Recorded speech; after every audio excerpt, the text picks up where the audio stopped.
Hey everyone, Golden Ninja 3000 here again. Today I've got kind of a weird Lego Super Mario video for you guys. I just built the new Princess Peach starter course set, but I don't really want to do a complete review on it because I feel like it's just kind of boring and I don't care that much.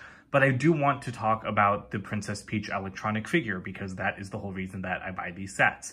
And I think that she is by far the most demonic and creepy of these figures. I still love her, don't get me wrong, like I love Lego Mario, but I also think that it's really creepy. And that's in a fun way, not a bad way, but I wanted to talk about it with you guys.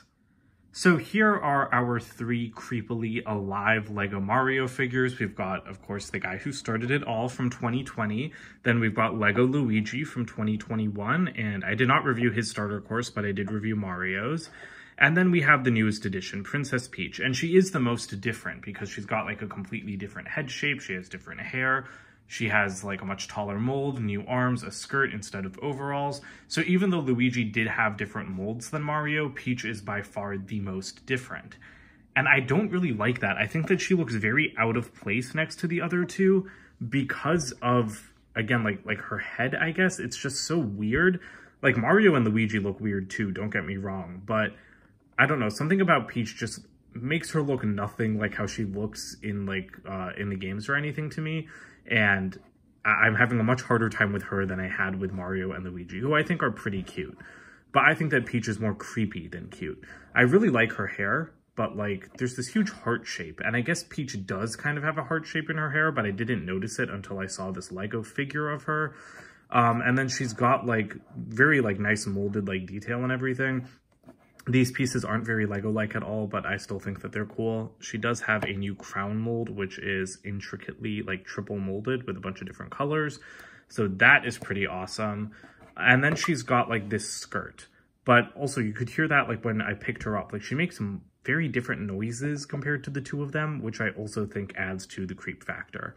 I do like her skirt piece. I like her sleeves, but again, just makes it seem even less Lego-like. Like at least Mario and Luigi's arms look kind of like minifigure arms. And then at the back, you've got the Bluetooth buttons, just like Mario and Luigi have. So my issue with Peach is, first of all, her voice I think is really creepy and doesn't really sound like, again, I guess it is like the video game version, but to me, it doesn't really sound like it. And I don't know why like I'm having that disconnect in my mind. But for example, if I make her jump or say something, Peach, like I don't know, it's just like she just makes such weird noises, and I hate that little like ding sound that she makes when you like put her down. Like that just freaks me out. Like these guys make much more regular noises that I'm accustomed to hearing from the video games. I think out of these three, Peach might be my favorite in appearance just because she looks so freaking weird. Like, she looks so strange that even though I don't like it, I kind of do like it. Like, it's so weird that it comes around to the point where I start to like it again. I also really don't like this hair, like, coming down around her face. I think that's also what makes me kind of uncomfortable because I'm used to Peach's hair being, like, kind of completely, like, brushed behind her shoulders, which is obviously hard to do on a figure this blocky. But I do like the height differences between these, so I'll arrange them in terms of height now. I like how much variation we have. And Peach does feel like a very, like, substantial figure. So I really hope that LEGO makes, like, a Toad or a Yoshi next year for 2022, because for 2023. Because I assume we're going to keep going with this style of figure. Or actually, I bet they'll do Daisy. That makes more sense than, like, a Toad or a Yoshi.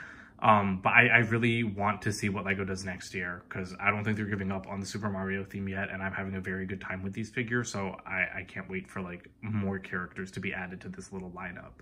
So the other reason that Peach freaks me out so much, first of all, these things do sit there and blink at you, but right there, when she looks away, like when these guys look away, I feel like it's not that weird, but I feel like her eyes move so much more than the other figures. Like, I think maybe it's just because they're bigger and they are more of a circle shape than an oval shape, but I really feel like she's looking directly into my soul when she does stuff like that. And these guys, when they do it, I just think it's kind of cute. But yeah, all three of these guys are kind of like freakish because they do like truly seem to be like alive and a little bit possessed. But what scares me the most is when you turn her off. So if you turn off Mario, he just gives you a cute see you later and then goes back to demon form. Luigi does the same thing. Like, see? Like that's fairly normal, right? And now listen to Peach. Sorry, that was the Bluetooth button. Like, did you hear that? The way she says see you later makes it sound like she's going to come into your dreams at night and start haunting you. I was putting her together at like 3 in the morning because I couldn't sleep and I wanted to, you know, play with some Legos. And I swear to God, when I turned her off, I was like horrified. I truly thought I was going to have nightmares for a second there. So yeah, so that really just freaks me out. And then when you turn her back on, you can hear her voice again.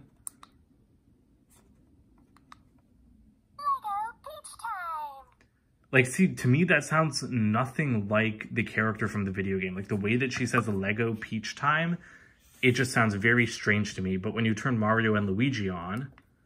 Lego Mario time! Lego Luigi time! Like, to me, that sounds exactly like they do in the actual video games. But Peach seems kind of like an imposter to me.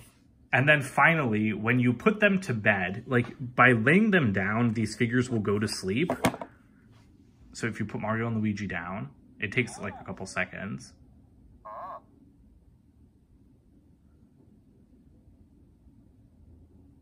I'm tired. Like, see, that's like fairly normal, like, going to sleep behavior for these electronic figures. So I'm gonna wake them up so that they don't keep snoring. And then listen to what happens when you put Peach down. So Peach, first of all, looks way scarier, like, when she's lying on the ground because of, like, the angle of her eyes, which freaks me out. But just wait until she talks. Like, that sounds so disturbing. Like, the way she says, I'm sleepy. Like, do you guys think that this sounds like Peach's voice from the video games? Because I really don't.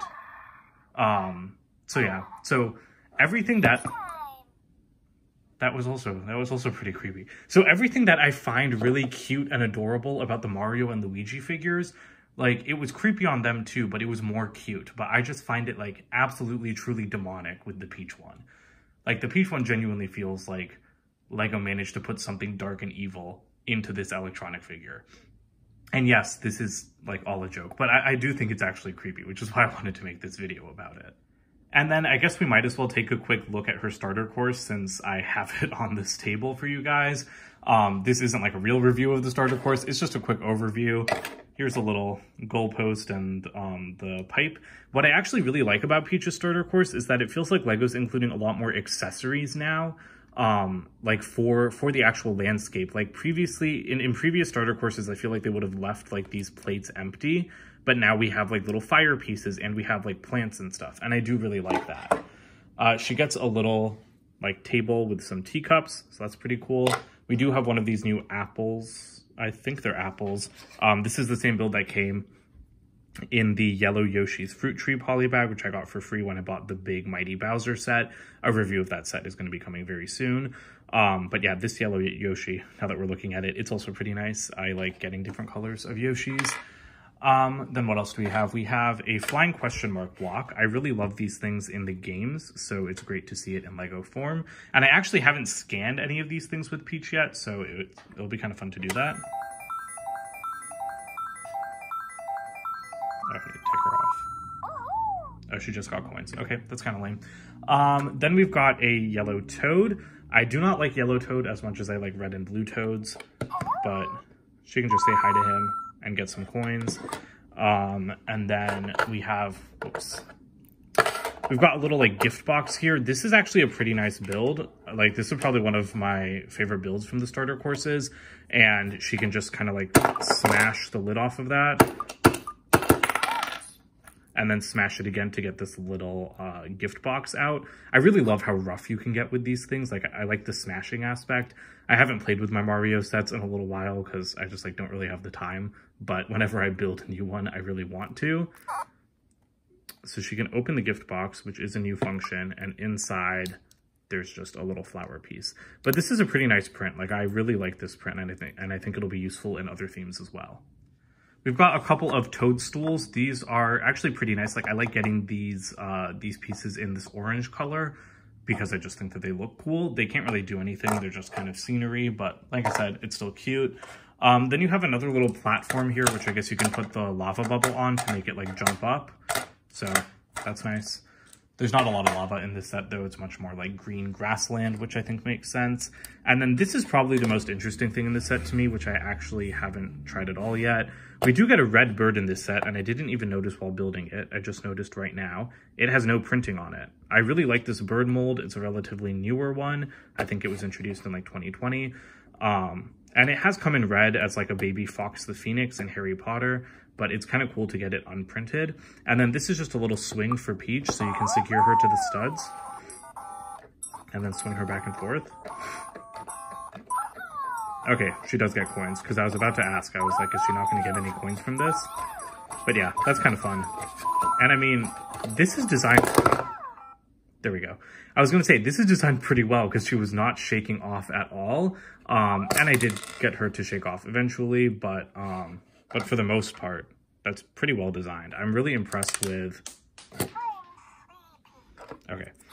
Sorry, a lot of stuff just happened. I was just dropping a bunch of things. But I'm really impressed with the designer's ability to, like all of the Mario set designers' abilities, to really make sure that this stuff can withstand really rough play, because like, I'm 21 years old. I'm still smashing these things around. I can only imagine how aggressive like a 7-year-old is going to be with this. And so I think it's really cool that the designers have created an experience like this in Lego form. And lastly, we have this little like watery tower like section. This is a pretty nice build as well. And we've got one of the Koopalings up here. I recognize this guy. I think this is Lemmy, but I'm not 100% sure. I don't really know all of their names. I think his face looks a little bit weird. Like, I'm not loving that, but I really like the hair. I think that the hair was built in a really, really cool way. I like his little staff. And then he does have a little scanner on his shell, so I'm guessing Peach needs to hit him like 4 or 5 times. Yeah, there we go. And then she can defeat him. So that is awesome. And something that I do like about the Peach figure compared to Mario and Luigi is like the actual action of bouncing her around and like kind of scanning stuff. It feels very different. Well, not very different, but it feels different enough because she doesn't have legs. Like these guys are always, like there's always a little gap between their legs because that's where the scanner is. But for Peach, there is no gap because she's wearing a dress. And again, this dress can connect to studs and everything, which is super cool. Like that's what it looks like at the bottom. And I really like that she kind of just slams down with all of her might onto these things. Whereas these guys feel a little bit daintier because they have legs. And that's just kind of funny because you would expect Mario and Luigi to be more aggressive than Princess Peach. And then finally, I guess, let's just take a look at what she looks like without that skirt on. Unfortunately, I do not have the Cat Peach suit set yet, or her castle. I do want to get those, but I will not pay full price, so I'll just get them on sale sometime. But that is what her body looks like without the skirt on, and it is kind of freakish, again, because it is just so much bigger than everyone else. All right, well, that basically does it for this little video. I just really wanted to talk about the Princess Peach electronic figure, but I still love the Lego Mario theme. I was very unsure about it, as I think a lot of people were when it was introduced a couple of years ago, but I think that it is succeeding in what it's trying to do, and I still think it's a ton of fun. It is very expensive, and it's also very hard to store the sets. So like I've bought a lot of sets that I just haven't built yet, and I'm kind of thinking about like returning them or selling them because I just don't have the room to like build out like a huge big like course or anything, and even to like store like all of these parts like assembled, because you want to store them assembled. You don't want to have to completely rebuild from scratch every time you want to like assemble a little course. So storage is definitely an issue with these sets, but I'm still really loving them. And we're getting great direct-to-consumer sets. Like I said, watch out for the Mighty Bowser review coming soon. But yeah, Lego Mario, I think, is one of the best things that Lego has done in the last 2 years, during a time when they've done a lot of things that people do not like. So that's it for today. Don't forget to comment, like, and subscribe, and check out my website, goldenninja3000.com, and I'll see you guys in more videos soon. Bye for now.